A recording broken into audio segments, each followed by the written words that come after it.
Pak Joni melakukan pesugihan di Jawa Timur, Mang, tepatnya di Gunung Kawi. Pesugihan yang dilakukan oleh Pak Joni adalah jenis pesugihan tuyul. Yang tadinya sebagai petani, setelah melakukan pesugihan itu dia menjadi juragan gula, Mang. Karena dia punya mobil Mercedes seperti itu.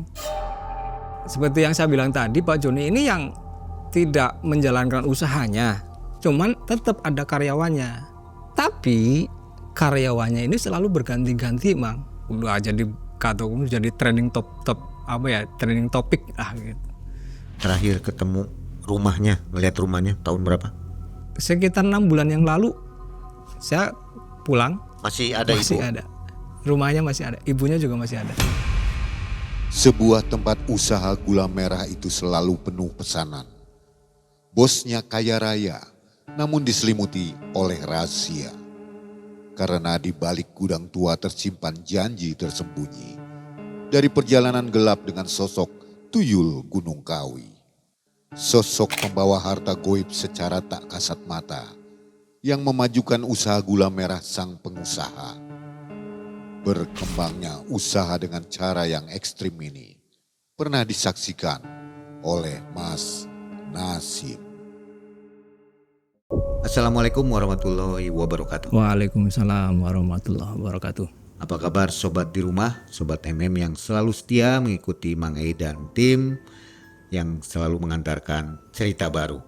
Ada cerita baru dari Mas Nasim. Nah, Betul, Mang.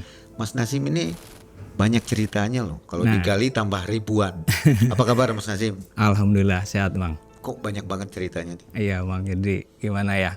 Karena memang dunia saya di situ, Mang. Pertama, kedua passion saya di situ. Ya ibaratnya gini deh, Mang E pemain bola ibaratnya ya.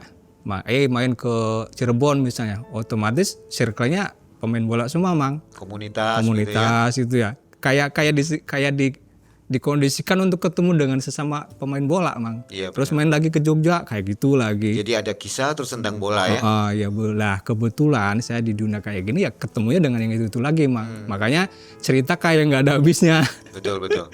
Iya, kan penonton juga nanya ya. Iya, "Ini betul. Kok banyak bener ceritanya gitu. Iya. Ternyata emang Ya betul kayak gitu. ya. Dunia saya kayak gitu, Mang. Oke, Mas Nasim. Yap. Kita kan ada di tempat baru nih. Ya, Mang. Suasana baru ya. Suasana Belanda nih. Heeh. Kira-kira Mas Nasim ngerasain apa di sini? Ya jujur nih emang ya, jujur. Auranya berbeda otomatis karena desainnya berubah, semuanya berubah, auranya juga berubah. Tapi gini, Mang, ada yang mau saya sampaikan sebetulnya, Mang, ke Mang E dan ke penonton MM ya, penonton setia MM. Jadi sebetulnya dari dulu saya pengen ngomong tentang ini, Mang. Cuma baru kali ini nih ada kesempatan. Kebetulan karena Mang E nanyain tentang studio, jadi saya omongin sekalian. Jadi dulu, Mang, beberapa kali saya ke sini syuting video di sini gitu ya. Itu sebetulnya ada beberapa kejadian yang bisa dibilang aneh, Mang. Jadi ada satu momen di mana saya mendapati aura yang kuat dan kebetulan ada penampakan, Mang. Ada sosok lah yang ada di studio ini. Cuma memang baru kali ini saya buka, Mang. Jadi dulu tepatnya ketika masih set lama ya, di arah sana itu ada sosok perempuan yang rambutnya panjang, tapi bukan kundi, Mang. Bukan kundi, tapi perempuan aja. Rambutnya panjang dan dia kayak standby di sini. Tapi bukan berasal dari tempat ini, bukan ya, Mang ya. Ini mah Yang lewat. dari luar gitulah. Cuman dia singgah kayaknya atau ada sesuatu yang menarik dia untuk berada di sini. Kalau sekarang masih ada? Sekarang sih udah, yang sosok itu udah nggak ada, Mang. Cuman yang lain ada. Ganti ya? Ganti. Karena ada beberapa item pernak-pernik ini yang atau ini kayak peninggalan zaman Belanda. Terus ada perisai kayak itu. Terus ada itu namanya? Radio. Radio. Terus ada giok ini, Yang lemari tua-tua ya? juga. Jadi ada aura tertentu. Masing-masing benda nih ngeluarin aura-aura tertentu. Nempel dan walaupun mungkin nanti dia tertangkap oleh kamera, tapi saya merasakan aura yang berbeda dan aura dari yang dulu. Dan kebetulan yang saya tangkap hari ini ya Lebih fresh yang mana? lebih fresh yang sekarang sih, Mang. Cuman ada sesuatu yang berbeda aja, termasuk dengan sosok-sosoknya. Beda rasa ya. Beda rasa. Oke. Dari beberapa narsum maksudnya. Tertarik dengan perisai itu tuh, perisai lambang VOC kan. Dari Mas Marcel dan Mas Jeffrey. Kang Jeffrey kemarin. Sebenarnya ada apa di situ? Gini Mang, kalau masing-masing pribadi mungkin beda cara pandang atau beda penglihatan lah ya. Cuman kalau saya pribadi lebih ke ini kan, kalau menurut saya loh Mang ya, auranya lumayan Ada kencang, ya? ada lumayan kencang. Apa karena dia tembaga? Salah satunya itu, salah satu yang menarik itu, karena memang dari bahan tembaga. Tapi bukan ke situ ya sih Mang, lebih ke sejarahnya. Kalau saya pribadi. Dan ini maaf Mas, ambilin minyak sebentar. Maaf ya sebentar ya. Coba. Sebentar ya Mang ya, punten. Ya, jadi sebelum masuk ke cerita, Mas Nasim mau Ya. cerita sedikit nih. Ini minyak jangan dikira saya syirik atau musyrik atau apa ya. Ini minyak hanya sebagai media saja yang biasa saya gunakan Mang sehari-hari itu saya biasa pakai minyak ini ya dalam berbagai kegiatan lah intinya.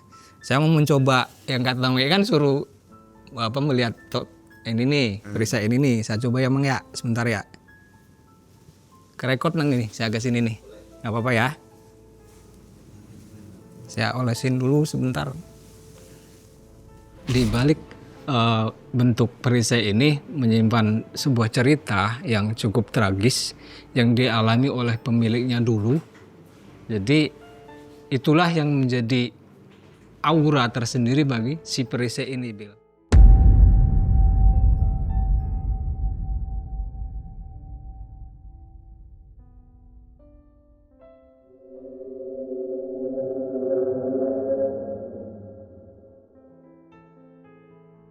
Cerita yang ada di perisai ini. Ini waktu saya dapat memang agak susah juga Mas Nasim. Oh iya, termasuk barang langka ya Mang? Ya rebutan dengan pembeli yang lain, itu kolektor lain. Ya, barang langka bukan karena bendanya, tapi cerita di balik bendanya juga termasuk langka. Di Mas Damar juga lampu ini katanya punya sejarah masing-masing, bercerita katanya. Iya. Jadi yang ada di sini ternyata wow juga ya. Ya, sebetulnya kalau mau diceritain Panjang. banyak Mang. Cuman ya selama ini kan saya nggak ada kesempatan untuk membuka itu semua gitu. Dan saatnya kita dengarkan kisah dari Mas Nasim tahun 2015 ya. Betul Mang. Tentang tuyul. Wah, Pesugihan seru nih. tuyul. Jadi yang punya tuyul atau akan punya tuyul, dengarkan dulu kisah ini. Iya. Malam mencekam, Semakin malam semakin mencekam. Mas Nasim. Halo Sobat Malam Mencekam, Mang Ei mau ngasih info penting nih. Kali ini Malam Mencekam lagi ngadain event berhadiah untuk clipper video Malam Mencekam. Dengan total hadiah senilai 4 juta rupiah setiap bulannya loh. Untuk info, klik link di bio Instagram dan TikTok Malam Mencekam. Atau klik link berikut ini untuk bergabung di event clipper Malam Mencekam Jilid 1. Ayo, jangan sampai ketinggalan ya. Malam Mencekam, semakin malam, semakin mencekam.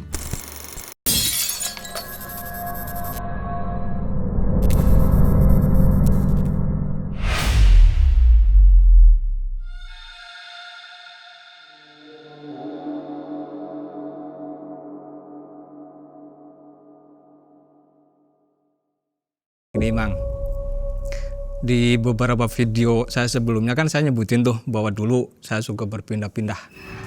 Kadang di rumah saudara, kadang di rumah paman, di rumah uak gitu ya. Nah di cerita ini juga kebetulan Mang, saat itu saya juga sedang berada di sebuah desa X yang ada di Cilacap sana. Saya kebetulan ada di desa tersebut. Nah di cerita ini saya diposisikan untuk menyaksikan seorang yang melakukan pesugihan Mang. Kita sebut namanya Pak Joni. Nama ini udah saya samarkan Mang. Jadi Pak Joni ini dulunya adalah seorang petani pembuat gula Jawa, gula merah. Yang kehidupannya itu ya jauh dari kata sejahtera mang, ya katakanlah dari keluarga miskin lah. Anak 4 masih kecil-kecil semua, sementara sumber penghasilan itu murni dari gula mang, dari petani gula tersebut. Karena kondisi keluarganya atau kondisi perekonomian yang selalu seperti itu, lama-lama mungkin merasa bahwa nggak kuat atau apa ya, kepengen ada perubahan sedikit lah di kehidupan ekonominya. Kebetulan Pak Joni ini punya saudara mang yang sudah melakukan pesugihan. Singkat cerita, saudara Pak Joni ini mengajak Pak Joni untuk melakukan pesugihan. Karena Pak Joni sudah melihat sendiri keadaan saudaranya ini yang melakukan pesugihan dan didorong oleh faktor ekonomi keluarganya yang memang serba kekurangan. Akhirnya Pak Joni tergoda mang. Tergoda untuk melakukan pesugihan.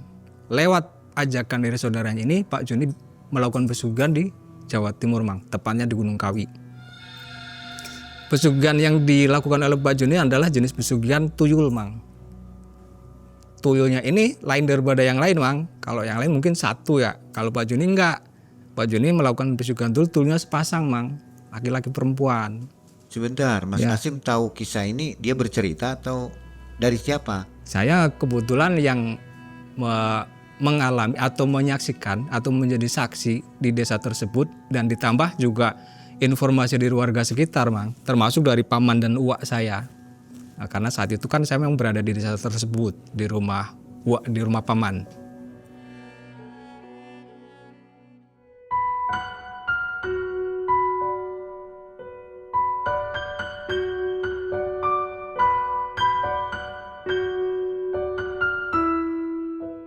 Pak Joni ini mang, ketika sudah melakukan pesugihan, itu kehidupan ekonominya tuh berubah drastis mang.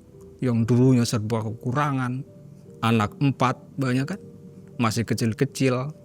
Tapi setelah melakukan pesugihan ini yang berkembang secara pesat mang. Yang tadinya sebagai petani, setelah melakukan pesugihan itu dia menjadi juragan gula mang, atau bandar lah ya, kita sebut bandar aja. Bandar gula. Nah, bandar gula Pak Joni ini yang ngambil gula dari para petani mang, dia yang ngumpulin di rumah, pengepul lah intinya.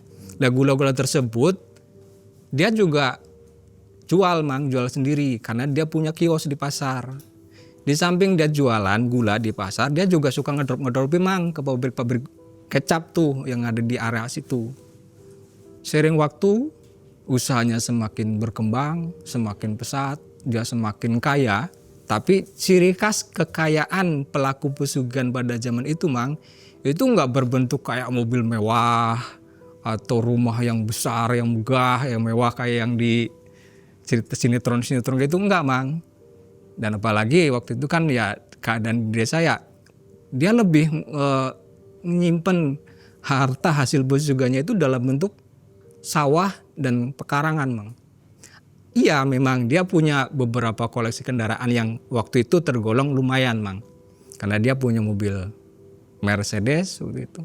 Mercedes zaman dulu ya. Tapi kan zaman itu kan memang udah mewah lah. Termasuk kendaraan bermotor juga dia punya. Karena anak-anaknya juga saat itu sudah mulai beranjak remaja. Terutama 2 anak laki-lakinya. Si Pak Joni ini mang, walaupun dia melakukan pesugihan dan dia sebagai bandar gula, tapi dia nggak yang ikut berjualan mang di pasar. Yang menjalankan usahanya ini istri dan anaknya, dibantu oleh beberapa karyawan yang ada di pasar, termasuk yang ada di rumah juga. Jadi Pak Joni ini kayak nggak punya pekerjaan mang. Tapi info dari beberapa warga yang masuk ke saya waktu itu, setiap malam Pak Joni itu selalu keluar mang dengan kendaraannya, mobil tersebut. Dan keluarnya itu nggak yang di daerah atau di desa itu, enggak, yang keluar aja, keluar daerah. Kan tadi saya bilang tuh kalau Pak Joni itu ngambil gula dari para petani nih mang.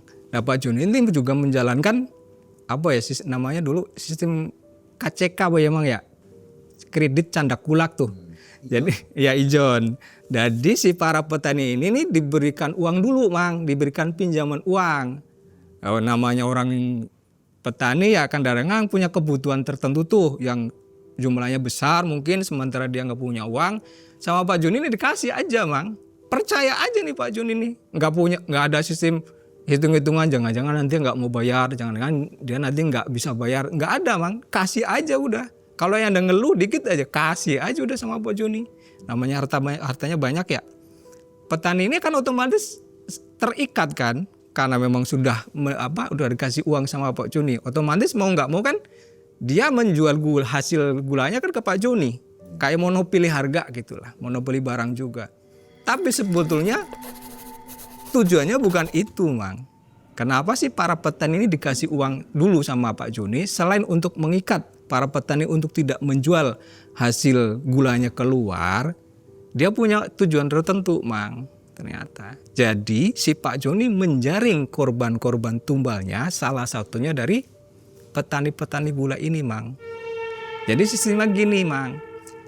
Ketika adalah salah satu petani yang punya utang ke Pak Joni dan dia tidak mampu membayar hutangnya, diambillah salah satu keluarganya untuk dijadikan tumbal.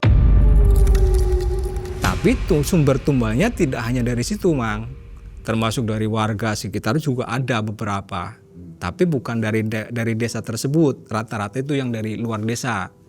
Tapi ada beberapa juga yang dari desa tersebut, si Pak Joni ini. Nah, Pak Joni ini punya anak 4 saat itu, Mang. Ketika di awal Pak Joni punya anak 4. Yang satu namanya Robert, yang kedua namanya Dino, yang ketiga namanya Mawar, perempuan, yang keempat namanya Melati.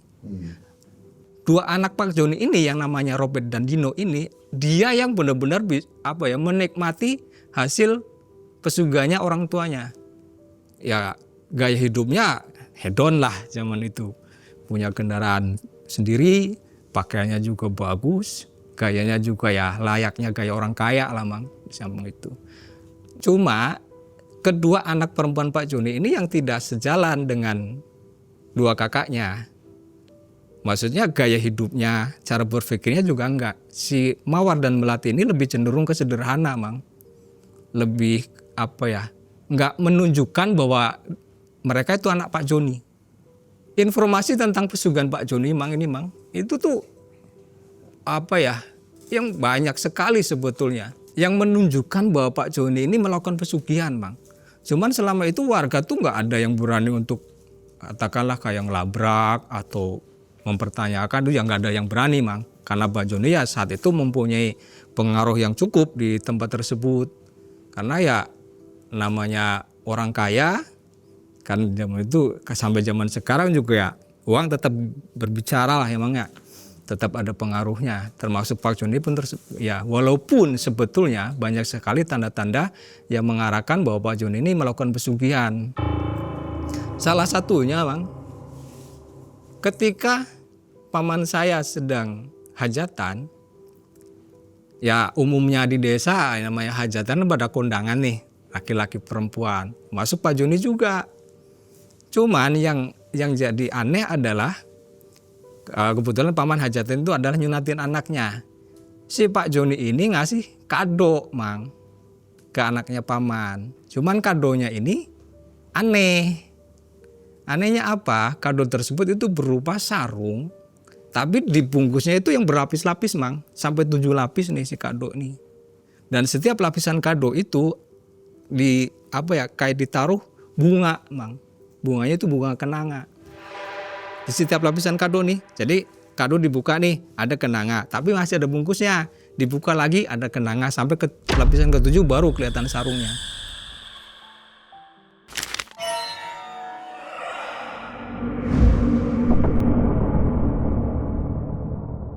Kebetulan saya di situ kan tinggal di rumah paman.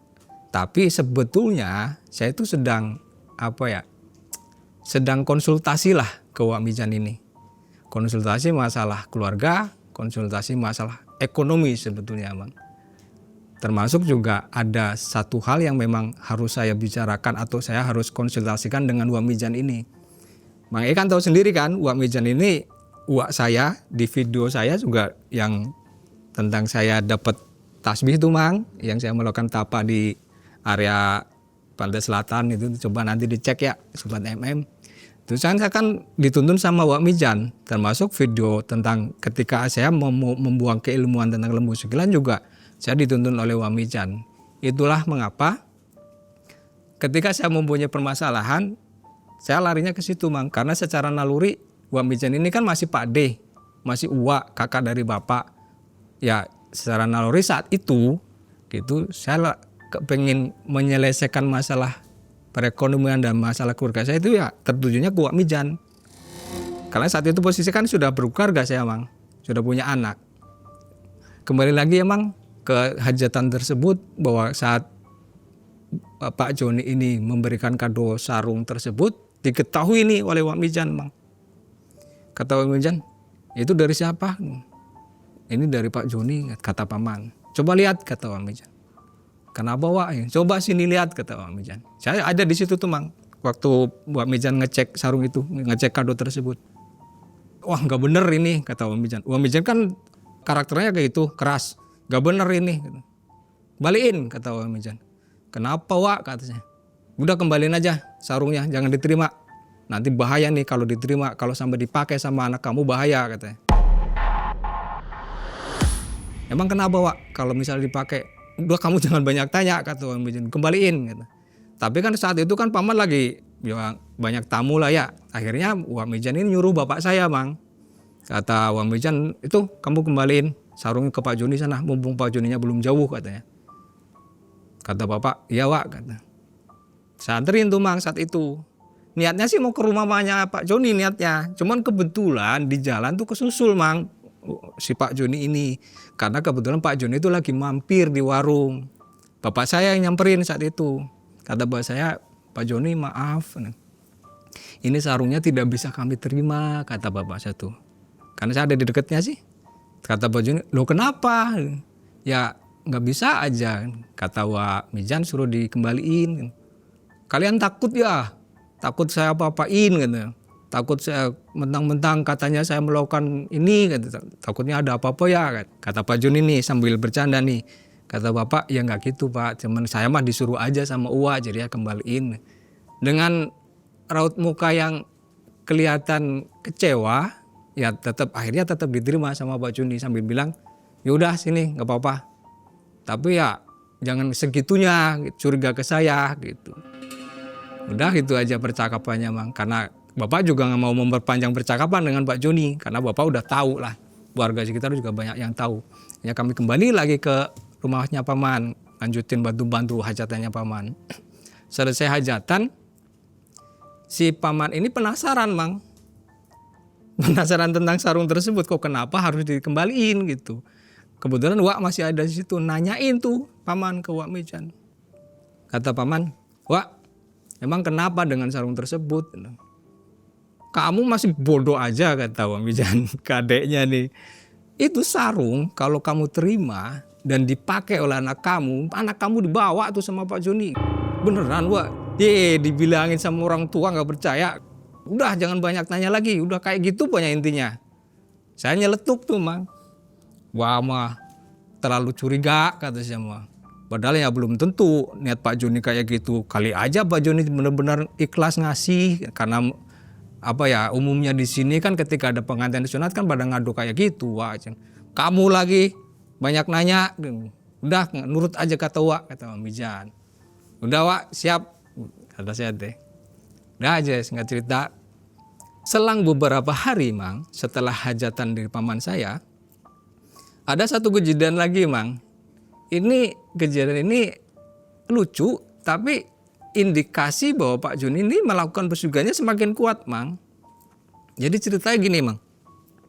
Suatu pagi saya dikejutkan oleh teriakan keponakan saya, cucunya Wak Mijan. Katanya, mas ini. Masih kecil ya mang, anak umur 8 atau 9 tahun lah saat itu. Hari Minggu kebetulan. Mas, sini. Apa? Sini sebentar.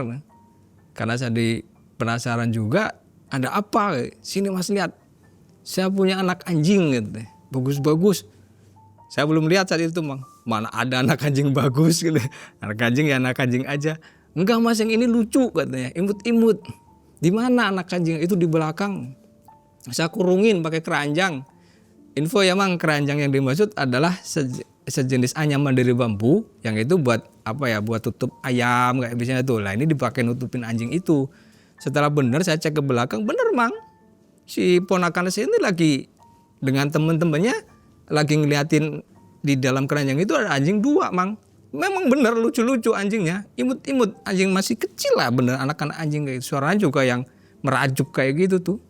Iya bener ya, kamu dapat dari mana kata saya tuh. Kata ponakan, tadi Mas waktu kita lagi main-main di belakang, saya nemuin anak anjing ini lagi mondar-mandir nggak jelas. Akhirnya saya bawa pulang, ditaruh di belakang, dikeranjangin, takutnya nanti kalau nggak ditutupin keranjang lari, kata keponakan. Oh ya, tapi kamu tahu nggak ini ada ibunya, ntar ibunya nyariin. Udah nggak ada Mas, dicariin kemana-mana nggak ada. Saya bawa pulang aja, kata ponakan. Saya lagi asik juga Mang ngeliatin anak anjing tersebut. Tapi feeling saya kok kayak ada sesuatu yang aneh tentang 2 anak anjing ini Mang. Iya bentuknya lucu memang, memang bener bagus. Walaupun anjing ya, tapi tetap bagus kelihatannya. Cuman nggak tahu ya, naluri saya atau perasaan saya tuh yang mengatakan bahwa ada yang janggal nih tentang anak anjing ini. Akhirnya saya inisiatif tuh mau ngomong, mau laporan lah ke Wak Mijan gitu. Saya nanya ke Wak yang perempuan, Wak Mijan di mana? Tidur. Ada apa? Ini mau nanyain itu anak anjing. Ya sana bangunin. Gitu. Takut walah. Ya Wak Mijan kan kayak gitu, memang karakternya keras ya. Saya agak takut. Tapi ya daripada nanti feeling saya tuh ada sesuatu tentang anak anjing ini, saya beraniin aja Mang. Saya bangunin tuh Wak Mijan. Bener lagi tidur di ruang depan. Di dipan panjang lah, dipan zaman dulu. Saya panggil nggak bangun tuh Wak Mijan. Saya deketin, saya colek, Wak bangun. Kaget dia, marah. Ciri khas Wak Mijan lah. Kamu gangguin orang lagi tidur. Ada apa? Itu Wak, cucunya Wak tuh nemuin anak anjing gitu. Nemuin anak anjing aja heboh katanya. Harus bangunin orang lagi tidur. Kenapa emang anak anjing? Ya lucu Wak. Lucu kenapa laporan? Enggak Wak, ada yang aneh kata saya. Aneh gimana kata. Udah sini lihat aja Wak. Yuk ke belakang. Katanya. Ya tahu sambil menggerutu ya akhirnya tetap ikut juga.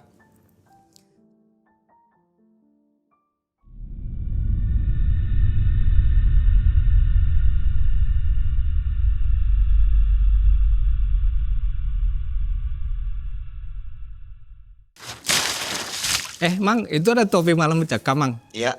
Bagus kayaknya Mang. Mau coba? Coba deh sini. Coba lihat dulu ya. Coba, cocok nggak? Keren ini Mang. Coba pakai ya. Wih. Bagus nggak Mang? Kayaknya di foto bagus ini Mang. Nanti foto ya. Oke. Sip. Setelah nyampe ke belakang Mang, Wak Mijan kayak kaget. Mana itu? Iya Wak, itu anak anjing. Siapa yang nemu? Dibilangin cucunya Wak yang nemuin. Cucunya masih pada mainin tuh, masih pada ngeliatin tuh. Ini kau dapat dari mana kamu? Di belakang Kung, tadi lagi main-main. Tembus saya bawa pulang aja. Kata. Langsung udah pergi sana kalian, pergi, jangan di sini, pergi. Cucunya pada takut semua, jangan cucunya, saya aja takut Mang, udah besar. Pergilah mereka anak-anak nih. Tinggal saya berdua sama Wak Mijan. Kenapa Wak? Benar feeling kamu katanya. Nih kan bener kan? Makanya kalau ada apa-apa jangan marah dulu, lihat dulu, dicek dulu. Terus Wak Mijan bilang gini Mang, kamu tungguin anak anjing ini, nanti ada yang ngambil, kata Wak Mijan. Udah aja gitu penjelasannya. Ya saya kan karena takut, segan, kalau saya disuruh apa-apa sama Mijan, saya nurut deh Mang, pokoknya Mang. Ya Wak, tapi kenapa saya suruh nungguin? Udah jangan banyak tungguin katanya. Nanti juga ada yang datang ngambil. Nurut aja. Wak Mijan pergi, masuk lagi ke dalam, nggak tahu tuh tidur lagi atau ngapain. Bener Mang. Selang setengah jam dari Wak Mijan bilang kayak gitu, datanglah. Deg pakai motor Pak Joni ini. Dari kejauhan kelihatan motornya saat itu motor bagus lah Mang, motor sport. Dengan gagahnya Pak Joni memang gagah aslinya Mang. Dengan gagahnya deg berhenti di depan, kayak di belakang nih kelihatan dari samping rumah, cuman kelihatan lah Pak Joni datang, berhenti parkir, nggak masuk ke rumahnya Wak Mijan Mang, langsung ke belakang Pak Joni ini, nggak salam nggak apa, Pak Joni langsung kamu lagi apa di situ? Pak, ini lagi duduk aja katanya. Mana Wak? Ada di dalam. Ada apa ya Pak? Nggak ada apa-apa. Saya mau ngambil itu anak anjing. Oh ini punya Pak Joni kata saya. Iya. Ketus jawabannya. Nggak banyak bicara. Nadanya juga ketus. Aslinya mah gak kayak gitu Mang aslinya. Pak Joni nggak seperti itu aslinya. Ya memang nggak begitu akrab atau nggak begitu humble dengan warga. Tapi saat itu kelihatan yang apa ya, kayak bukan marah sih sebetulnya, ketus aja gitu. Iya kata Pak. Ya udah Pak, kalau memang punya Bapak silakan aja dibawa katanya. Diambil aja tuh sama Pak Joni.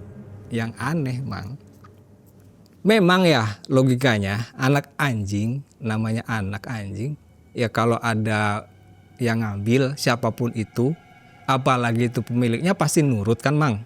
Ya logikanya. Tapi ini beda Mang.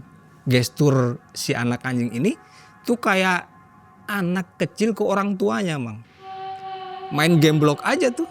Ketika diambil gitu kayak posisi kayak gini nih, diambil kayak gini, kayak anak kecil ke orang tuanya. Nurut banget. Terus kayak apa, ngeluarin bubunyian yang seolah-olah tuh kayak ngerajuk gitu tuh Mang, kayak manja gitu tuh ke Pak Joni nih.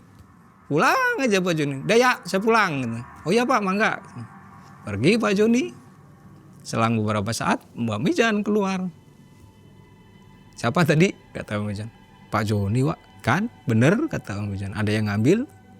Ya terus kenapa? Memang itu punyanya Pak Joni barangkali Wak. Kamu goblok katanya. Nggak tahu aja kamu udah dikasih pertanda kayak gitu. Emang apa Wak? Itu peliharanya Wak, Pak Joni kata Wak Mijan. Iya peliharanya aja, memang benar peliharanya Wak. Iya masih goblok juga kata Wak Mijan. Itu tuh bukan anak anjing kata Wak Mijan. Itu tuyul. Tuyul bagaimana Wak? Orang jelas-jelas anak anjing. Dijelasin lah sama Wak Mijan bahwa anak anjing 2 tersebut memang tuyul. Yang kata Wak Mijan nih Mang nih. Jadi ceritanya tuyul tersebut habis beroperasi malamnya kesiangan Mang. Jadi ketika subuh yang seharusnya mereka pulang, mereka nggak pulang. Kata Wak Mijan nih. Saya nanya, Wak, emang namanya siluman kayak gitu bisa lupa pulang? Saya bercanda itu Mang. Kata Wak Mijan sambil agak marah lagi. Kamu diajak ngobrol serius malah bercanda. Nih tak jelasin biar kamu tambah pintar dikit kata Wak Mijan. Jadi bangsa kayak gitu tuh ada kelemahannya juga. Ternyata Mang, si tuyul ini ketika beroperasi malamnya, si tuyul ini nemu kepiting Mang. Kepiting yang diikat di belakang rumah salah seorang warga, di tangannya Wak Mijan lah intinya. Jadi nggak tahu dari mana dapatnya si tetangga Wak Mijan ini dapat kepiting diikat pakai tali, digantungin di belakang rumah Mang. Lah si tuyul ini ketika habis beroperasi pulang lewat rumah tersebut ngedapetin ada kepiting digantung, itu ternyata buat mainan Mang, buat mainan tuyul.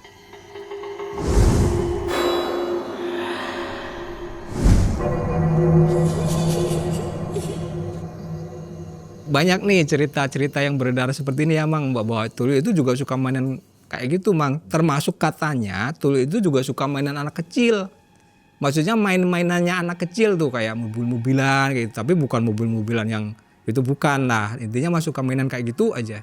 Ya mungkin ya tuyul itu juga, ya tuyul selama ini yang kita kenal kan anak kecil gitu ya. Nah itu mainannya kepiting Mang kebetulan. Karena keasikan bermain sampai lupa dia pulang. Mungkin ini penalaran saya tapi memang ketika matahari terbit kan dia nggak bisa nih bertahan dengan bentuk realnya. Dia berkamuflase menjadi anak anjing tersebut.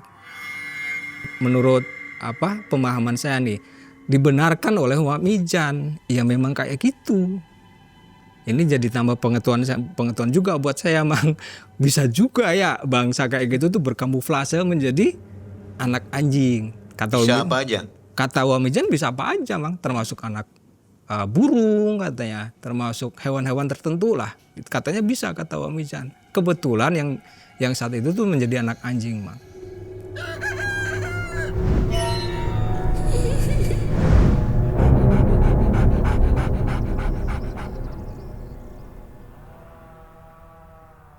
Kata saya, oh ternyata seperti itu Wak. Nah, udah tambah pintar kamu sekarang. Pengetahuan baru kan. Selesai aja masalah cerita itu Mang. Tapi Bom Ijan berpesan, coba deh kamu nanti lihat aja. Pasti nanti heboh di masyarakat. Heboh gimana Wak? Pasti di daerah sekitar sini nanti akan ada banyak yang kehilangan uang. Karena ternyata Pak Joni ini beroperasi di area sini. Buktinya apa? Ya itu anak anjing yang ketinggalan.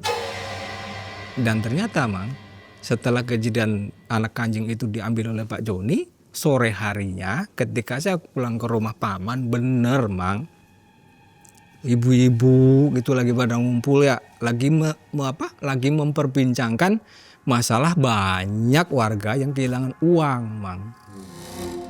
Yang nominalnya ada yang 50.000, ada yang 100.000, ada yang 1 juta. Banyak ternyata Mang, nggak cuma 1, 2, 3 orang, banyak. Saya nimbrung kan, saya nanya ke salah satu ibu-ibu itu, ada apa Bu? Ini Mas, banyak warga yang kehilangan uang di sini. Kehilangan uang gimana? Kehilangan uang, uangnya pada hilang. Emang gimana? Kata ibu. Ya maksudnya uang hilangnya itu diambil oleh pencuri kah, atau diambil oleh anaknya kah, oleh siapa? Enggak Mas, bukan itu, kayaknya tuyul deh. Kayak yang satunya nyeletuk. Ya jangan langsung disebutin kayak gitu, nanti mengarah ke seseorang loh, kata yang ibu-ibu yang lain. Saya juga nimpalin, iya Bu, jangan disuguhkan dulu, jangan langsung ngambil kesimpulan kayak gitu. Bisa aja nih diambil oleh suami atau anak atau siapa. Kalau 1, 2 orang oke Mas, masuk akal. Ini banyak warga yang kehilangan uang dan nominalnya beda-beda, katanya nggak sama. Udah deh, nggak jauh-jauh ini mah, katanya. Vonis mereka mengarahnya lah ke Pak Joni Mang.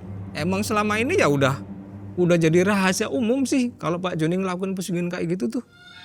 Ya udah banyak yang tahu sebetulnya Mang. Cuman ya nggak ada warga yang berani untuk ngambil tindakan. Tapi ya nggak ada Mang. Nggak ada. Ya cuman mereka cuman bisa menerima gitu aja. Nggak bisa didemo gitu ya? Karena ya lagi-lagi Mang, untuk membuktikan sesuatu yang seperti itu tuh nggak bakalan bisa Mang. Namanya goib kan. Maksudnya ya nggak bisa ngapa-ngapain gitu kan. Mau apa lagi? Mau udah hilang kok. Walaupun ya banyak yang gemes, banyak yang marah, banyak yang mungkin punya inisiatif, yuk coba ngapain gitu. Tapi ya nggak ada yang mau memulai, nggak ada yang berani.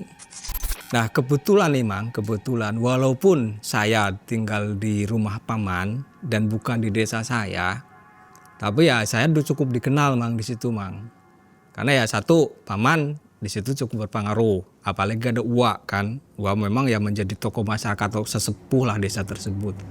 Otomatis warga-warga desa tersebut juga banyak yang kenal saya Mang. Banyak yang kenal saya, nggak cuman, termasuk anak-anak Pak Joni juga kenal dengan saya Mang. Si Dino, si Robert, termasuk si Mawar dan Melati juga kenal sama saya. Apalagi si Mawar dan Melati ini memang mereka lumayan aktif di kegiatan kepemudaan dan kegiatan keagamaan di situ. Suatu hari si Robert ini kan memang dengan gaya hedonnya Mang, dengan kehidupan yang sangat-sangat menikmati kekayaan orang tuanya. Suatu hari Mang, kami warga itu mendapati kabar bahwa si Robert ini kecelakaan Mang. Kecelakaan tunggal. Jauh dari desa tersebut, jauh sebenarnya. Cuman katanya sih dari saksi yang di tempat kejadian ini, si Robert ini membawa kendaraan dalam keadaan ngebut Mang. Kecelakaan tunggal, jadi kendaraannya itu nabrak pohon. Tapi bukan karena mabuk, enggak, karena menurut saksi yang ada di TKP ini enggak ada indikasi yang mengatakan bahwa si Robert ini mabuk atau ada bebauan atau ada bekas botol, itu enggak ada Mang. Dan meninggal di tempat Mang. Jadi kecelakaannya itu tragis. Kendaraannya remuk, termasuk badannya si Robert ini juga remuk Mang. Termasuk ini nih, area paling vital, kepala tuh remuk benar-benar karena nggak pakai helm waktu itu. Berita meninggalnya si Robert ini tersebar luas Mang di wilayah tersebut, apalagi di desa tersebut ya udah jadi trending trending topik lah gitu. Banyak warga yang berspekulasi bahwa si Robert ini menjadi tumbal pesugihan bapaknya sendiri. Banyak sekali yang bilang seperti, wow, jadi tumbalnya bapak sendiri itu udah biarin aja katanya. Bapaknya ini yang melakukan pesugihan bukan orang lain katanya. Syukurin, ada sebagian warga yang nyukurin Mang, malah ya bukannya berduka, berbela sungkawa gitu, enggak Mang. Karena mungkin ya warga juga udah gemes gitu kan, udah kesel lah, tapi nggak bisa ngapa-ngapain ya akhirnya disalurin lewat kejadian tersebut tuh. Ya walaupun ya tetap ya namanya di lingkungan di pedesaan ya tetap ada layat gitu, mau ada takziah tetap ada takziah. Cuman ya setelah takziah pada ngerumpiin si Robert ini, pada ngomongin si Robert dan keluarganya Pak Joni ini. Kayak yang sebagian memang nyukurin gitu, sebagian juga ada yang bilang ya nggak gitu juga, ya ini mungkin takdirnya aja gitu, memang ya udah kayak gitu jalannya gitu. Berita tentang kematiannya tersebut akhirnya pada ini ya mereda dengan sendirinya Mang. Ya walaupun ya semuanya tahulah bahwa berita tersebut ya sangat, kematian dari Robert ini ya sangat-sangat tragis. Nah Pak Joni ini memang seperti yang saya bilang tadi, Pak Joni ini yang tidak menjalankan usahanya. Ya yang menjalankan usahanya ini ya anak istrinya, termasuk si Robert ini sebetulnya ikut membantu Mang. Ikut bantu-bantu juga di toko. Nanti ada tuh Mang dokumentasinya itu, kios yang di pasar itu nanti ada tuh Mang. Ya ini saya lihat di HP dari Mas Nasim ya. Iya. Nah ini. Ya. Itu Ini gudang tokonya. Mang, itu gudang. Gudangnya? Iya, gudang penyimpanannya. Jadi yang dari para petani itu ditampung dulu di gudangnya sebelum. Ini boleh kita tayangkan nih. Nggak apa-apa Mang, itu Nggak nggak apa-apa apa-apa. Ya nggak apa-apa. Oke. Tayangin aja nggak apa-apa. Banyak ya produksinya. Banyak Mang. Jadi ngumpulin dari para petani. Ya petani kan hanya nyenturin 1 kilo, 2 kilo, tapi banyak, petaninya banyak, nggak cuma 5 atau 10 gitu, enggak Mang, banyak. Termasuk petani dari luar desa juga setornya ke situ. Cuman tetap ada karyawannya. Di gudang ada karyawan, di tokonya juga ada karyawannya Mang. Tapi karyawannya ini selalu berganti-ganti Mang. Nggak cuman orang-orang itu aja, selalu berganti-ganti. Setiap tahunnya tuh ganti lagi. Ada yang alasan keluar karena nggak betah, ada yang ketakutan katanya Mang, karena mendapati sesuatu yang membuat dia takut. Ada juga yang dijadiin tumbal Mang, karyawannya ini.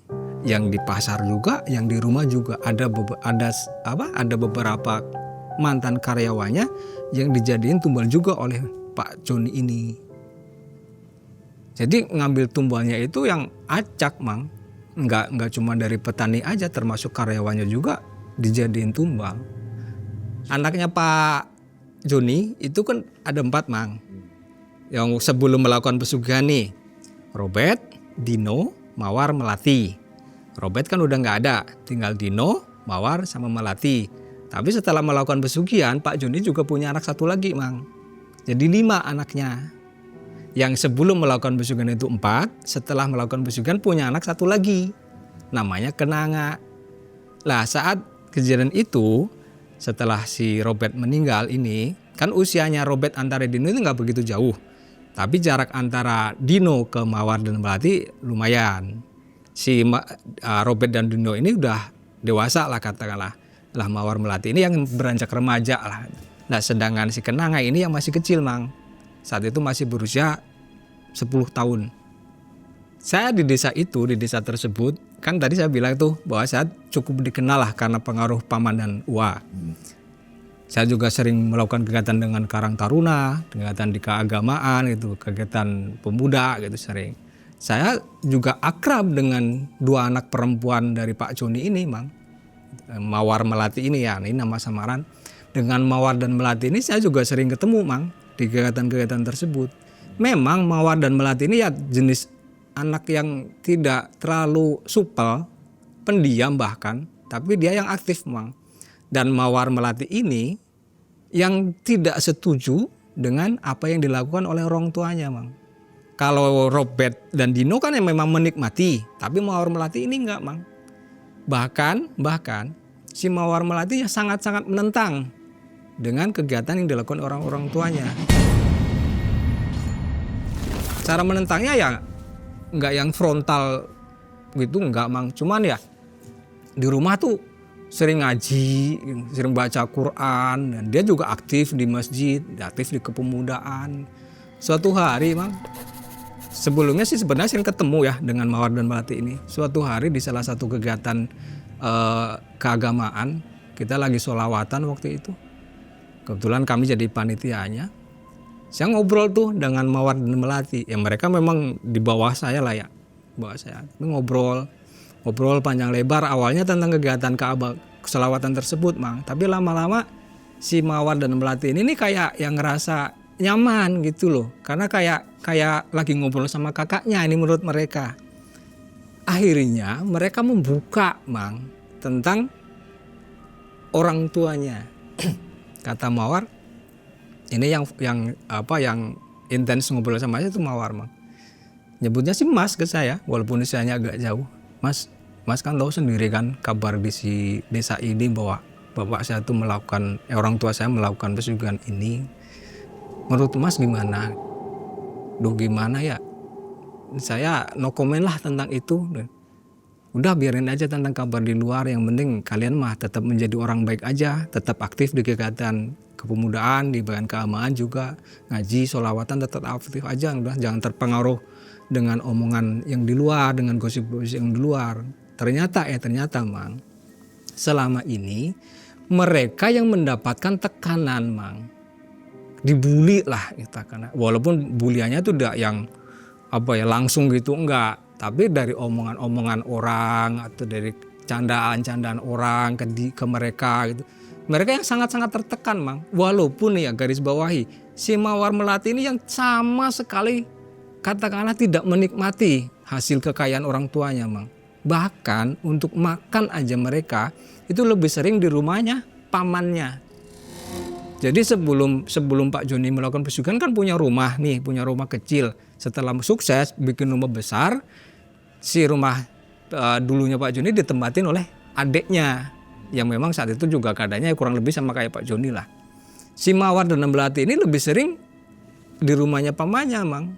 Karena menurut si Mawar ini mereka yang nggak mau menikmati hasil kekayaan bapaknya, nggak mau katanya. Ya mungkin udah dapat sesuatu dari ngaji atau ngobrol dengan guru ngaji gitu kan udah paham lah tentang hasil dari harta pesugihan. Makanya mereka juga nggak mau Mang. Kata Mawar, Mas gimana ya caranya untuk menghentikan kegiatan orang tua saya gitu.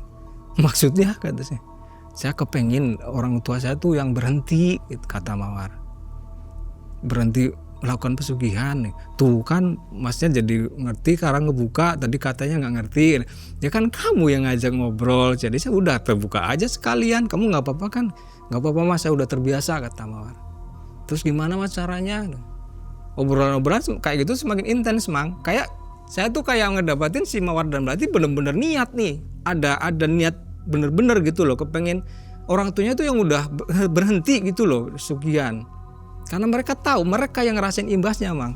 Dibully, diomong di sana sini tuh kabar di luar juga mereka udah jadi makanan mereka sehari-hari lah. Kata saya, ya nggak tahu juga sih ya Mawar ya.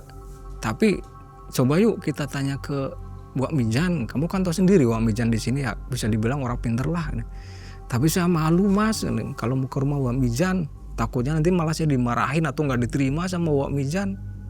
Kan Wak Mijan tahu kalau saya nanya Pak Joni gitu. Udah tenang aja sama saya anterin yuk, saya temenin.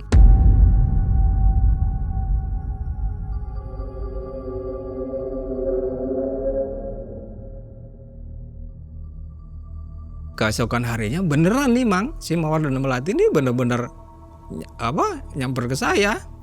Ayo Mas, katanya mau ke rumah Wak Mijan. Oh ayo katanya. Karena di rumah paman nih saya nih. Ayo katanya. Berjalanlah kita bertiga nih sama Melati. Melati ini sebenarnya yang lebih banyak diem, nggak kayak Mawar. Walaupun dua-duanya pendiam. Singkat cerita sama di rumah Wak Mijan, si Mawar ini yang bilang ke saya, Mas Nasim dulu deh yang ngomong, katanya, bantuin.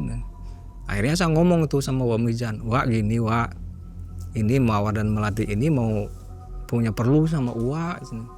Perlu apa? Kata Wak Mijan. Ini mau ngeluhin tentang orang tuanya. Kenapa emang orang tuanya? Terus maksudnya apa? Kata Wak Mijan. Terus saya bilang, cuma ngomong sendiri, kata.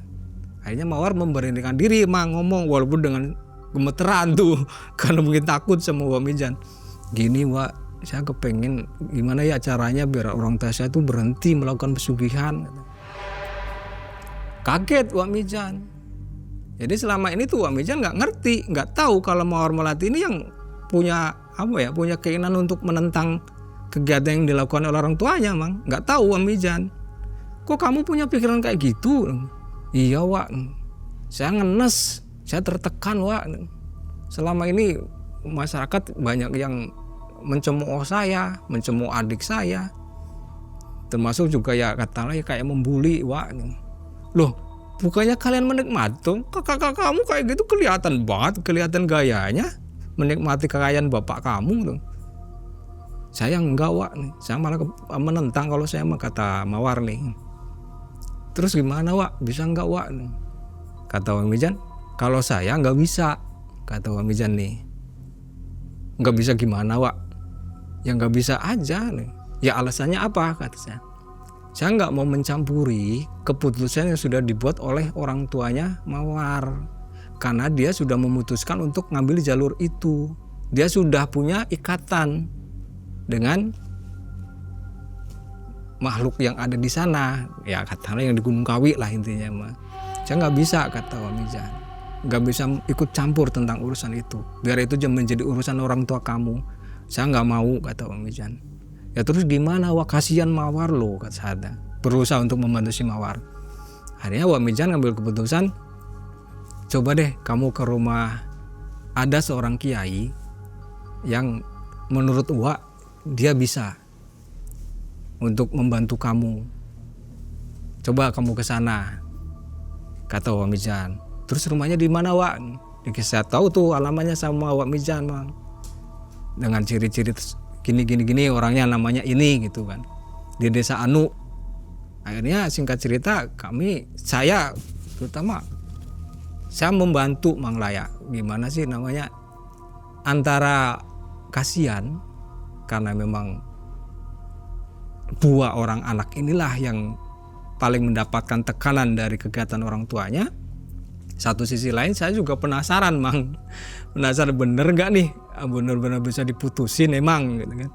Kan selama ini yang kita tahu kan namanya pesugihan gak bisa diputusin emang ya. Tapi kata Wak Mijan bisa.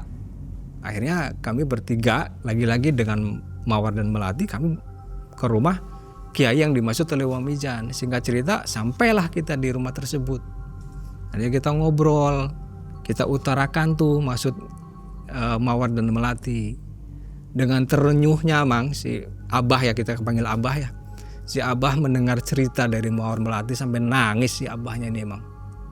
Mendapati kedua anak ini yang menceritakan tentang apa yang mereka rasakan selama ini. Yang semakin tragisnya adalah selama ini kami sebagai warga tuh nggak tahu Mang bahwa anak bontot Pak Joni yang kita sebut aja namanya Kenanga itu yang paling paling ngalamin siksaan batin, siksaan pikiran dan siksaan fisik. Selama ini kami warga itu nggak tahu Mang.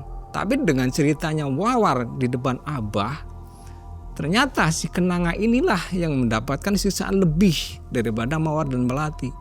Kalau Mawar Melati mah sekedar dibully ya sama warga atau sama saudara gitu kan. Kalau si Kenanga ini enggak Mang. Jadi ceritakan oleh Mawar, si Kenanga ini yang selama ini kami ketahui si Kenanga ini kayak anak aneh Mang, anak idiot. Bahkan ada beberapa warga yang nyebut si Kenanga ini anak stres Mang. Umurnya masih 10 tahun Mang si Kenanga ini. Tapi tingkah lakunya atau kelakuannya sehari itu yang aneh, nggak kayak anak-anak biasanya Mang. Makanya sebagian warga juga bilang stres itu karena orang tuanya ngelakuin pesugihan itu imbasnya ke anak itu. Tapi ternyata Mang, menurut ceritanya Mawar di depan Abah itu nggak seperti itu Mang. Ternyata si Kenanga ini selama ini tuh yang menyaksikan sendiri si tuyul-tuyul ini nih ketika lagi sama ibunya Mang.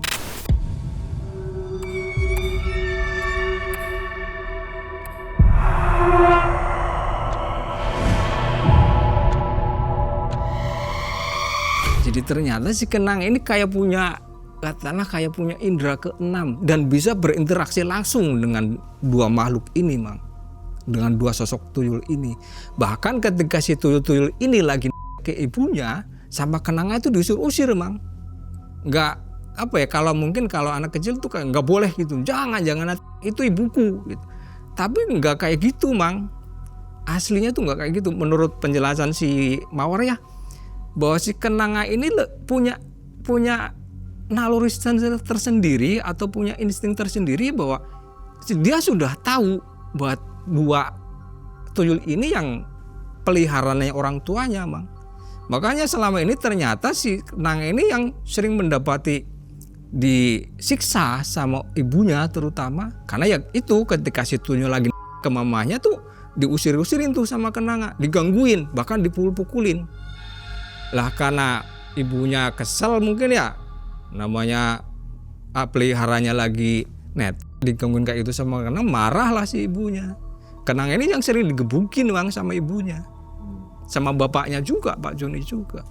Dan mereka tahu tentang si anaknya ini, si Kenanga ini, si Pak Joni sama istrinya tuh tahu kalau Kenanga tuh memang ada kelebihan lah kayak gitu.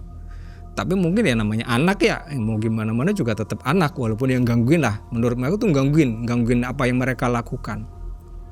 Akhirnya atas rekomendasi atau atas saran dari Abah, akhirnya sama Abah tuh dikasih cara, Mang. Kata si Abah, kamu sering-seringlah ngaji di rumah, baca Quran di rumah, termasuk nih sama Abah dibekelin, Mang. Dibekelin sadalanang.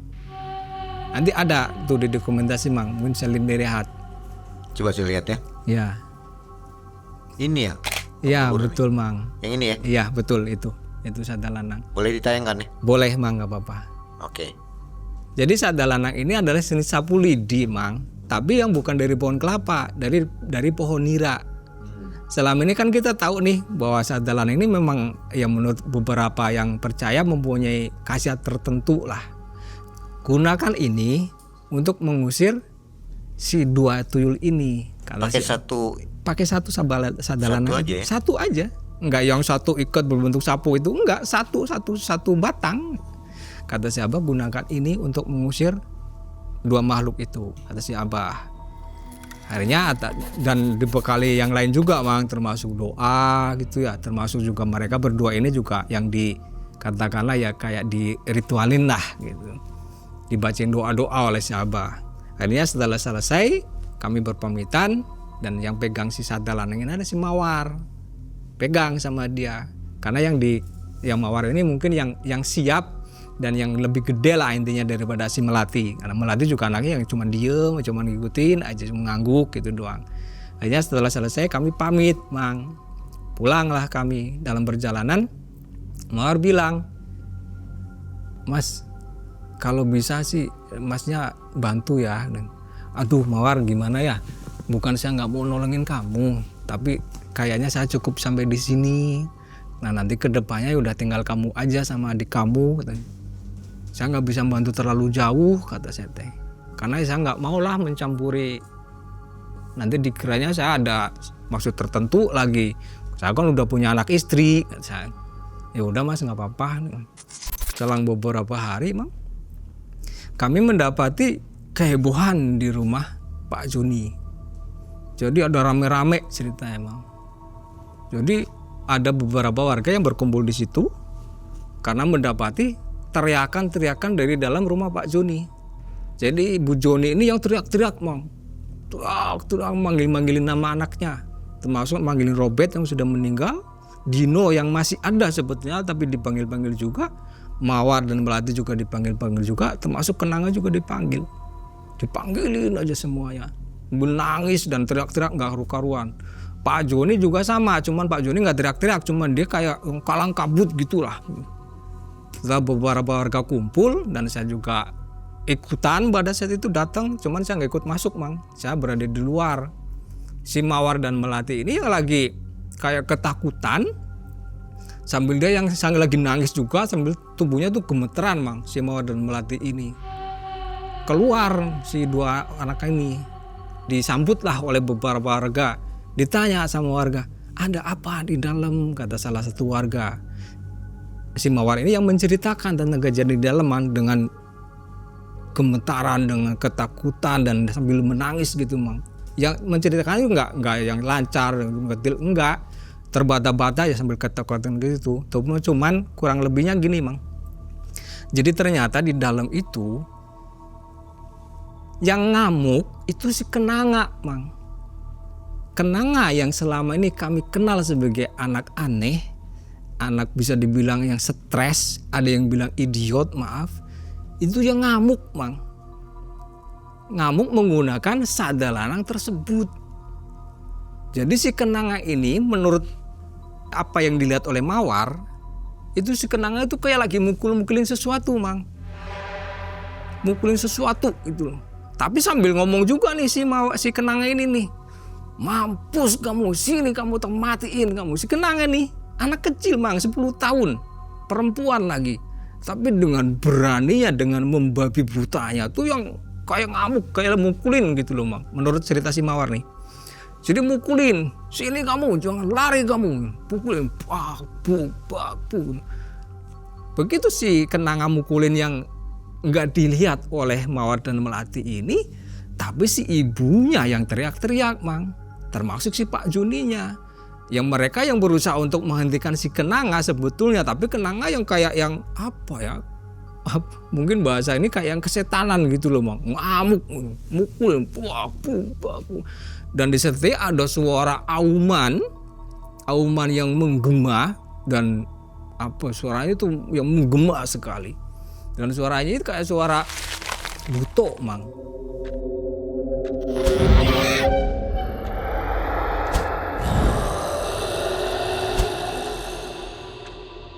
Aneh lagi kan, selama ini yang kami kenal Pak Juni melakukan pesugihan tuyul, tapi ketika kejadian tersebut tuh ada auman yang kayak buto gitu loh. Termasuk juga teriakan-teriakan dari Bu Joni dan Pak Joninya. Tiba-tiba suasana tuh menjadi apa ya Mang, mencekam di area rumahnya Pak Joni ini nih. Auranya itu yang hitam pekat Mang. Di dalam masih terdengar teriakan-teriakan itu, tapi beberapa warga yang memang gak berani untuk apa ya, kayak nyari tahu di dalam ada apa sih gitu, ada gimana sih kejadiannya, enggak Mang, cuman ini apa ya, kayak mencari mengorek keterangan dari si Mawar dan Melati ini. Ya berceritalah si dua anak ini dengan suara terbata-bata, dengan menangis juga, dengan gemetaran, menceritakan apa yang mereka lihat di dalam Mang. Malam itu auranya beda banget, mencekam sekali.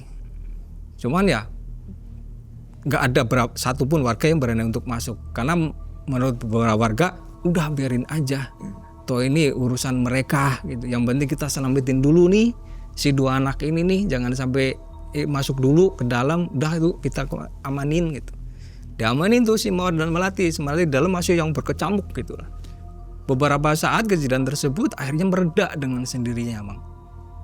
Diem aja, tiba-tiba yang diem, auranya berubah lagi, tenang lagi kayak biasanya.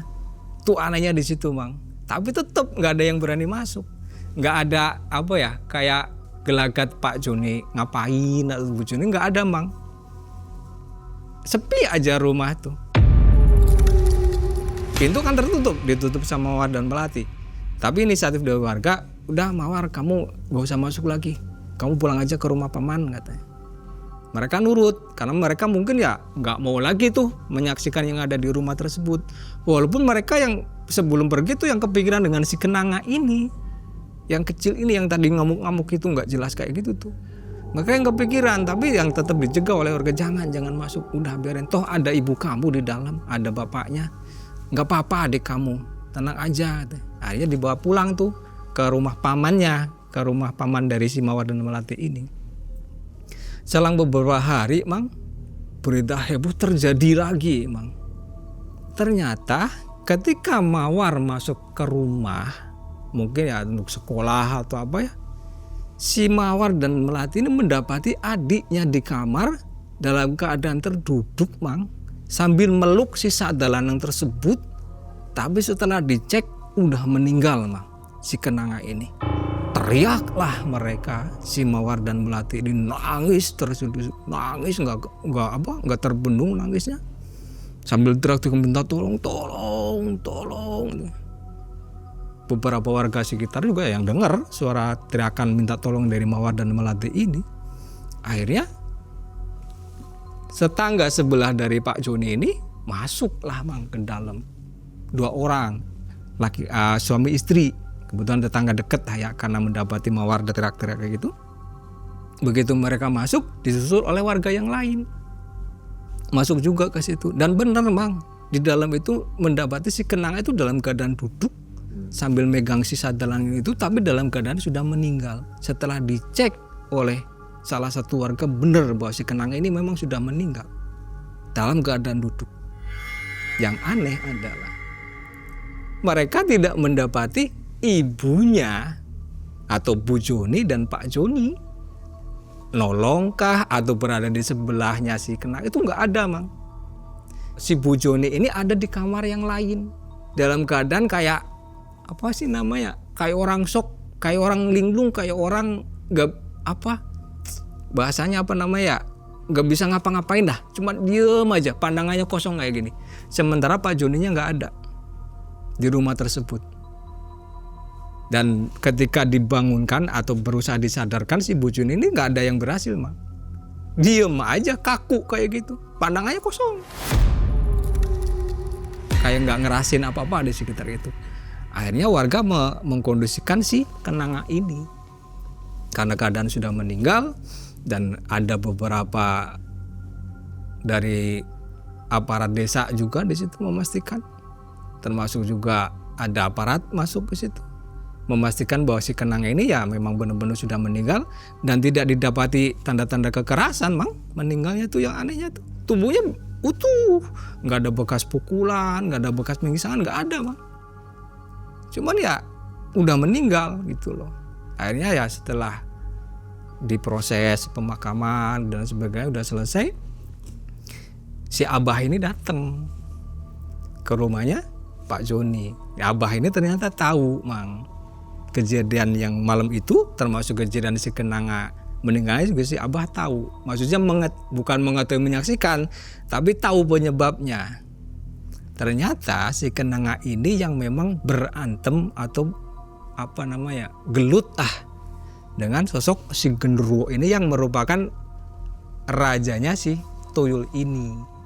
Katakan makhluk suruhan dari sana gitu untuk melindungi si tuyul ini. Kan selama ini si tuyul ini kan selalu disiksa sama Kenanga tuh, digangguin gitulah. Si genderuwo ini memang diutus untuk ke situ.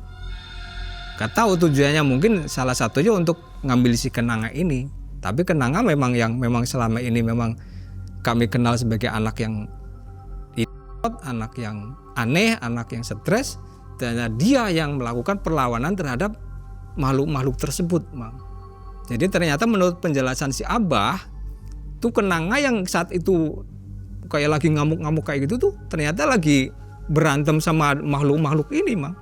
Termasuk gebukin si tuyul itu, termasuk dengan si sosok genderuwo tersebut. Walaupun tragisnya si Kenanga ini nggak kuat Mang. Walaupun dia dibekali dengan sapu sadalanang tersebut, yang tadinya si sadalanang ini untuk bekal oleh Mawar, ternyata yang menggunakannya malah si Kenanga. Jadi katakanlah yang menjadi tokoh utama berakhirnya pesugihan Pak Joni ini ya Kenanga itu Mang. Anak bungsunya yang masih berumur 10 tahun, yang selama ini kami kenal aneh, ya ternyata dia yang menjadi aktor utama berhentinya pesugihannya Pak Joni. Pak Joni ini kemana? Pak Joni ini menurut info warga, setelah kejadian yang malam itu yang Kenanga ngamuk, dia pergi menggunakan mobil Mang. Dan sampai hari itu Kenanga meninggal tuh nggak ada, nggak pulang, nggak tahu perginya kemana. Pergi aja pakai mobil katanya, menurut salah satu warga si Pak Joni ini. Setelah selesai pemakaman, si anak laki-lakinya yang bernama Dino pun mengalami hal serupa kayak ibunya Mang. Kayak linglung lagi gitu, nggak jelas juga. Tapi si Mawar dan Melati ini lebih fokus ke ibunya malah, karena kan ada Abah di situ tuh kata Mawar dan Melati ke Abah, "Abah, kalau boleh sih tolong ibu saya," gitu. "Ya, nanti saya coba," gitu. "Toh ini masalah ini kan sudah berakhir ya.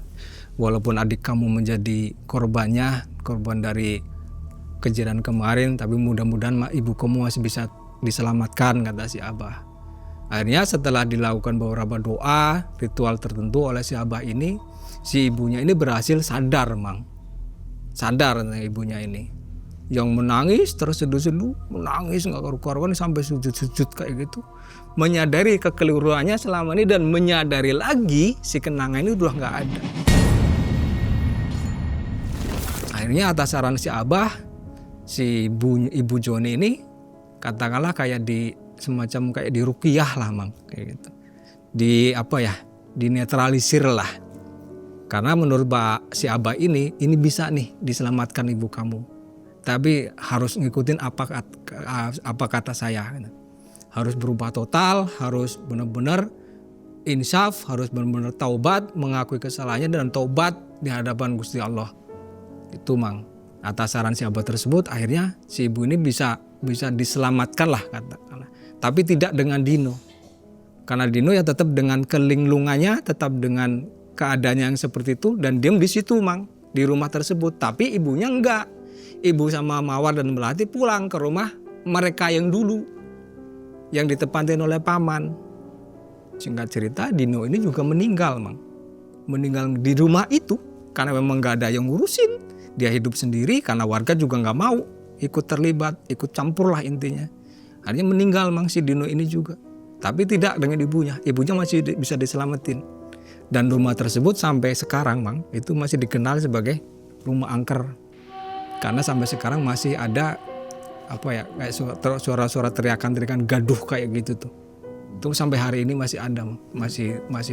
Dan hartanya ini yang kan Mawar dan Melati nggak mau nih menikmati harta itu. Sawah ya dibiarin aja, Mang. Pekarangan juga dibiarin, nggak diurusin. Karena mereka nggak mau makan dari hasil pesugihan orang tuanya. Cuman sawah memang ada beberapa yang garap lah, entah itu saudaranya, entah itu dulu yang anak buah kepercayaannya, mereka yang garap. Tapi kalau tanah pekarangan dibiarin aja, termasuk rumah itu juga dibiarin, nggak didiemin sampai hari ini. Hancur ya keluarganya. Hancur. Kalau si Mawar sama siapa? Melati masih berhidup sama ibunya. Rumah ya. Pindah rumah ke rumah mereka yang dulu sebelum mereka melakukan pesugihan. Jadi ibunya nggak mau nolong si siapa namanya? Kenanga. Laki-laki itu. Oh, Dino. Ya. Enggak. Karena menurut si Abah nih, menurut siapa penjelasannya Abah, kamu harus keluar dari sini. Kata si Abah kan si ibunya masih bisa ditolong nih, tapi si Dino udah enggak.